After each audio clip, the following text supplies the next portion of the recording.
very much, everyone. It's a pleasure to be here this evening.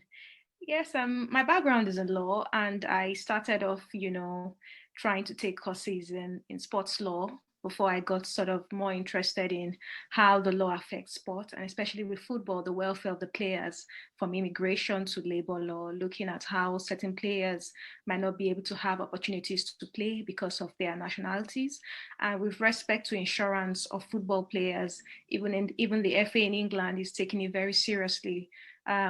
Contracts that have clauses where the club have the right to lay off some of their female footballers if they have injuries for a long period of time, provided they provide them with notices of 3 months.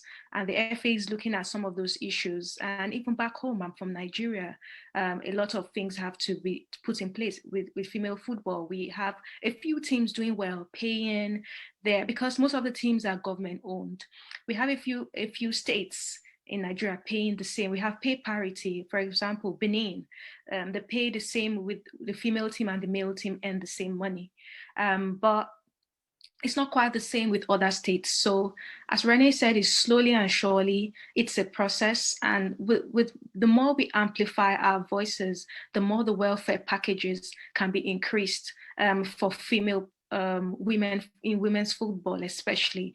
Of course, we look at the Ada Hegerbergs, we look at the people who earn, a lot of money. Manchester City has, I think, the highest paid female footballer, but lower down that pyramid, there's a lot of gaps, and there's a lot we can do, especially in medical insurance and making sure that the women in football are catered for 360 degrees in terms of their health, in terms of medical, in terms of injuries, and etc. So that has been my experience in terms of being a more or less a football pundit talking about football. It's been so far so good, a great experience. I've been very welcomed on different platforms. So far so good. It's been quite positive for me as a woman. I keenly follow sports channels in Nigeria, and they do the coverage. So in terms of the TV, they have the coverage. They talk about the female footballers. They talk about women's football. Right now, they are trying to qualify for continental games, haven't chosen the winner in the National Super Six League, and all of that is being keenly followed. To be very honest, more can be done in terms of the welfare of the footballers and in terms of the attention. But that is, it has to come from the top, because the Confederation for African Football has not done enough with respect to venues, for example, for their games, and even structure. Structure-wise, they haven't really dedicated time. At national level, we need to put more infrastructure. We're looking at grassroots football, for example.